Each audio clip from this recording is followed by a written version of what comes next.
어집의 3강이 이 주제는 미디어 범람 시대 언론의 역할이라는 제목으로 지금 현재 인터넷 신문 거제 전원 거제를 대표하죠. 네. 그 우리 서 대표님은 1900 생년이 얘기해요. 이야기했어. 1961년생 소띠. 저와는 나이도 같지만은 초등학교, 중학교 같은 학교 나왔습니다. 예, 거의 또 동기.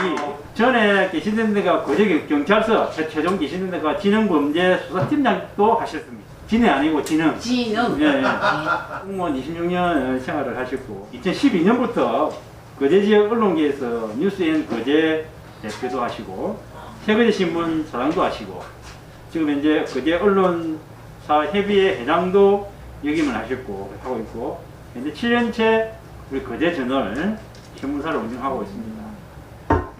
그래도 이런 또 강의가 있어가지고 제가 또 어렵게 부탁을 또 했습니다. 그렇게 거의 또 강의하겠다라고 말씀해 주셔서 오늘 강의를 진행하게 되었습니다. 아마 유익한 내용이 될 걸로 그렇게 생각이 됩니다. 그래서 오늘 강의 주제 조금 전에 말씀드렸던 미디어 범람 시대 언론의 역할이라는 제목으로 강의를 반갑습니다. 반갑습니다. 방금 소개받은 거제저널의 서영천 대표입니다. 오래전에 젊었을 때 저는 경찰 공무원으로 있을 때 마산서도 만나고 또 마산의 은행 금융권에 근무하면서 같이 했는데 참 친하게 전에는 이 시청이나 경찰서라도 학교에 강의는 가끔씩 나갔습니다. 뭐 적게는 한 50명, 많게는 한 200명도 이렇게 강의도 하고 했는데 오늘처럼 이렇게 가까이에서 토크 형식을 하는 건 처음이라 제가 이제 나름대로 이제 자료는 좀 준비하고 어제도 제가 와봤거든요. 여기 어떤지를 와봤는데 지금 저는 전문 강사는 아니다 보니까 다만 이제 이 현장에서 직접 지금 뛰고 있는 언론이다 보니까 우리 지금 한 돌아가는 이런 우리 주변 이야기들을 우리가 지금 제가 또 경험했던 이야기를 하면 이제 1인 미디어 전성시대라고 하죠. 네.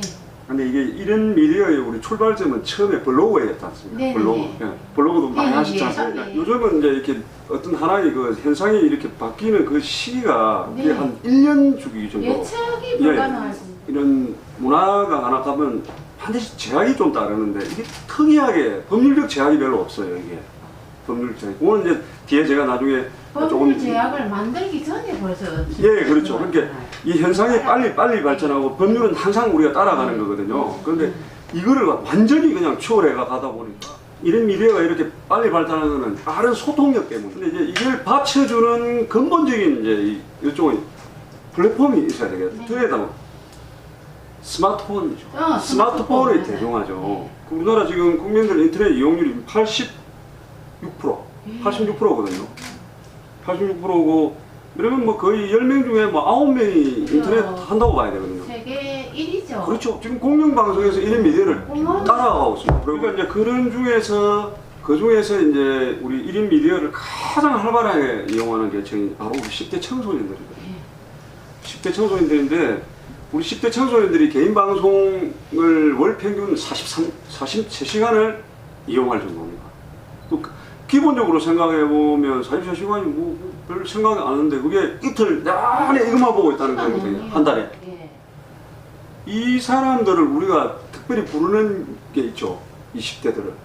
MZ세대. 아니요, 그것도 있고. 디지털 원주민이라고 그러죠. 디지털 맞아요. 원주민. 그죠? 디지털 원주민입니다. 우리 어른들은 디지털에서 일종의 이방인입니다. 이방인인데 우리 이 10대 청소년들에게는 이 디지털이 너무나 친숙합니다. 우리 뭐 그 책보다도 더 친숙한 게 이 디지털인데. 그러니까 이제 요즘 애들이 태어나자마자 뭐부터 찾습니까? 입으로는 엄마 저 찾고, 손으로는 폰. 왜? 그 폰을 엄마가 가지고 있대. 젊은 엄마가 가지고. 엄마 폰. 그러니까 저들 먹으면서 폰을 끈다. 간단해가 그렇게 이제 풍자적으로 이야기인데 그만큼 이제 이 어릴 때부터 익숙해지다 보니까 이 스마트폰이 완전히 자기들이 익숙한 하나의 도구가 되는 거예요. 도구. 소통 수단이죠. 내가 이 경험한 거를 다양한 다양한 표현을 빨리 어떻게 친구들하고 좀 이렇게 공유해 볼 수 있는 게 미디어 말고는 없어요. 네? 디지털 기기 말고는. 네. 그리고 이제 그 불특정 다수 내가 이걸 어디 업로드가 올리면 그 반응을 보고 뭐 내가 말하지 마치 인기 된 것 같이 그런 생각을 하고 이러다 보니까 이 놀이 기구와 같은 모바일이 마치 장난감이 된 거죠. 보면 요즘 뭐 집에 오면 뭐 타분하게 엄마 아빠 앉아가 야 앉아봐라 니 뭐 어디 갔다 왔노 이런 거보다는 혼자 방에서 얼마든지 혼자 즐기고 혼자 놀 수 있는 이런 도구가 되다 보니까 이 행복을 가져다 주는 거예요. 물론 거기에 파생되는 그런 또 좋지 않는 부작용도 있고 요즘 이제 앱 하나면 손쉽게 여러 가지 이제 영상 효과를 조작하고 마음대로 하다 보니까 이게 무료라면 말입니다. 무료다 보니까 이제 이게 이 미디어를 소비하고 생산하는 이게 자동적으로 부담이 딱 없어다 보니까 애들은 이걸 쉽게 접근하죠. 쉬운 거죠. 그렇죠? 만약에 이걸 돈을 내고 접근하는 게 어렵게 되면 당연히 안 하죠. 근데 절대 이 애들이 가지고 있는 건 딱 그 부분입니다. 그 부분이 있다 보니까 이게 자기들이 이제 얼마든지 이게 이거 뭐 내가 누구라도 할 수 있겠다 하다 보니까 이게는 자연히 이 디지털 원주민들의 몫이 되거든요. 그런데 이 좋은 미디어가 이제 부작용이죠. 뭐 아까 이야기한 대로 집에 오면 이제 엄마 아빠하고 대화는 안 하고 뭐 거기에 매달려 있다 보니까 이제 자꾸 점점 이제 사회 문제가 되고 있고 이제 디지털 고아가 됩니다. 디지털 고아가 되고 있고 그다음에 사이버 학교 폭력 그다음에 또 뭐 가짜 뉴스 특히나 또 보면 청소년들이 아직까지 정확하게 직접 그게 형성되지 않은 상태인데 음란 동영상 같은 이런 거에 아주 많이 노출되어 있죠. 그래서 이게 이제 이런 게 불거져 가지고 형사처벌하고 벌금 같은 것도 많이 왔습니다. 제가 경찰의 사이버 수사팀장하고 지능범죄수사팀장을 같이 하면서 그 오면 이 저작권법 위반, 특히나 이 환타지 같은 거 업로드 1초만 딱 올라가도 그게 딱 올라가지고 저작권법 위반입니다. 학교에서 이제 이런 어떤 역할을 해줘야 되는데 그게 이제 그 미디어에 대한 이해력 교육이라든지 그런 이제 건전한 미디어를 이렇게 잘 이렇게 활용할 수 있는 이런 거를 어떤 하나의 교육 그 한 방법에 넣어가지고 넣어야 됩니다. 근데 이게 공식적으로 잘 안 넣어합니다. 뭐 입시라든지 뭐 다른 거는 아주 민감하게 받아들이는데 학교에서 이건 별로 소중하지 않다고 생각해요. 귀찮은 부분은. 어쨌든 가장 지금 제일 필요하거든요. 중요하고 필요한 거. 그러니까 학교에서도 이거 미디어 이 부분을 우리가 청소년들이 성장해 가는데 반드시 필요한 거라고 생각해서 이걸 교과에 정규 교과는 아니더라도 넣어서 뭐 쉬는 시간에 활용을 한다든지 이런 거는 좀 필요하다고 봅니다. 지난 2년 동안 이 1인 미디어가 발전해 온 이 쏟아낸 정보의 양이 지금까지 인류가 축적해 놓은 정보량보다 많답니다. 근데 이게 이제 1인 미디어가 번성하다 보니까 가짜뉴스라는 자극적이고 선정적인 이런 스팸성 정보고 낙식을 이는 게 엄청나게 쏟아지는 거죠. 청소년들은 그걸 여과없이 받아들이는 것도 그것이 정말 큰 부작용의 그 원인이 되는데 우리 어른들도 마찬가지입니다. 어른들도 지금 이런 부작용이 너무 심합니다. 순한 그런 사람들의 어떤 이런 호기심만 뺏어보고 그럼 자기들이 수익을 취한단 말이에요. 거기서 수익을 취하기 때문에 더 선정적으로 들어갑니다.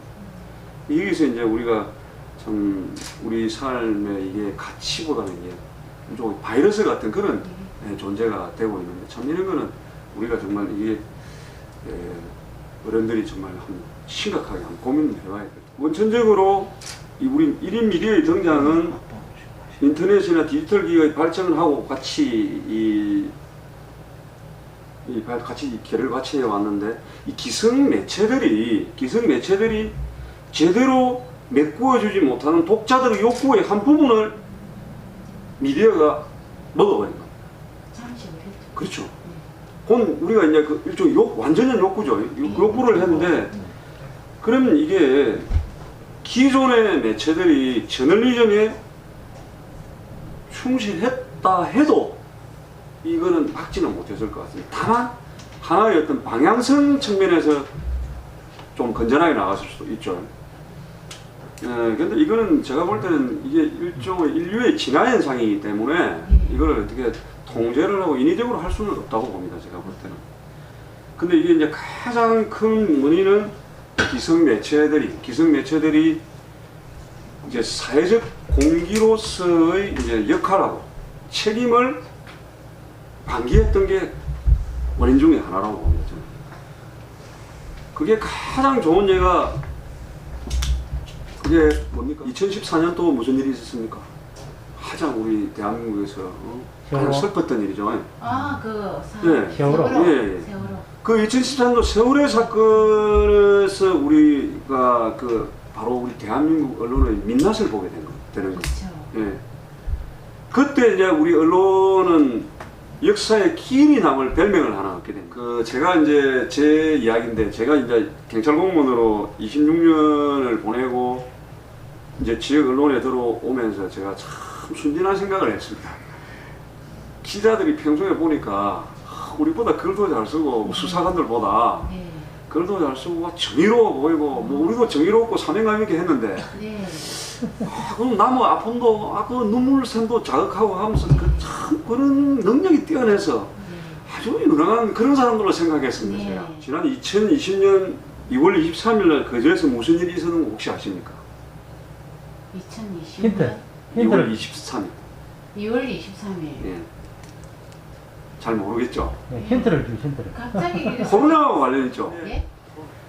이게 막 토가 문자에 괴담이 막 엄청나게 막 돈 거예요. 돈 거고 이래 막 퍼져나오고 이러니까 보건소하고 시청에 막 전화가 불통이 될 정도로 가지고 이거를 좀 정리해주면 좀 진정될 것 같다.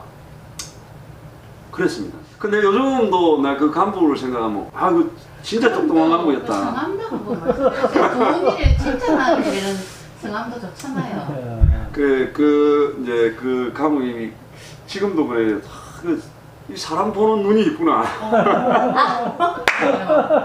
그래서 이제 그 제의를 받고 제가 정말 과거에 제가 제일 주특기 수사하듯이 취재를 했습니다. 그게 이제 그 취재를 해가지고 보도 제목이 뭐였냐면 코로나19 확진자 접촉 소동 거제가 화들짝 땡땡땡 하고 보건당국 전혀 문제없다.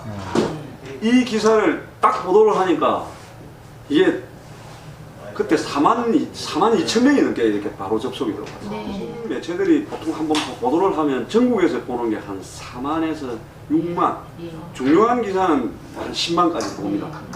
그 이상은 잘 안 봅니다. 네. 근데 우리가 그 기사가 4만 2천 명을 단숨에 봐거든요. 단숨에. 예. 그제 사람만 봤겠습니까만은. 전국적이었겠죠. 예. 그래서 이제 그때부터 2020년하고 2021년 2년간 이제 코로나19와 관련한 보도는 좀 아실 겁니다. 거제 지역 매체 중에 우리가 거제 전일이 독보적이었습니다. 취재를 해서 네. 시민들한테 알 권리를 충족시키는 거죠. 네. 그러니까 시민들이 막 폭발적이었습니다. 네. 그러니까 2020년 또 1위 기사부터 32 기사까지가 32 기사 정도 되는 게 접속수가 1만에 몇천 줘야 되죠. 네, 뭐 접속뷰 1000클릭만 넘어가도 예. 대단히 성공한 기사라고 봅니다. 근데 이 1만 회가 넘어간다는 거는 굉장히 관심을 많이 가지고 보고 그다음에 더 나르고 링크도 걸고 했다는 그런 1만에 식으로 넘어가는 거 우리 유튜브에서 보면 떡상. 예, 그거 뭐 대단하죠. 없죠, 예. 그래서 물론 이제 거기에는 이제 제가 이제 경찰의 이제 수사 분야에서 뭐 20년 이상 종사를 하고 이제 탄탄하게 갈고 닦았던 그런 경험이 있기 때문에 그거를 이제 활용해서 정확하고 신뢰성 높은 이제 취재 또 그 보도를 해가지고 그게 이제 결정적으로 그렇게 인기가 있었죠. 이제 관심이 많았는데 그렇게 많은 보도를 했는데 한 코로나와 관련해 가지고 제가 보도한 게 한 700건 가까이 됐거든요. 700건요. 무려 700건. 700건 가까이 됐는데 얼마나 그 중에서 기간에 그렇게 한 2년 동안. 2년 동안. 아무튼 그 덕에 저도 이제 이 추적 보도를 하고 그다음에 역학 조사를 어떻게 하는지에 대해서 공부도 좀 많이 했죠. 역학조사. 예, 오늘 뭐 박수를 보내야 되겠어요. 오늘 짜간 주제인데 좀 이제 제 경험이나 이런 걸 가지고 이야기를 이렇게 하다 보니까 너무 이제 또 시간도 좀 빨리 간 것 같고. 재밌어요. 근데 그 이제 제가 이제 그 이야기를 이제 여기까지 하고 네.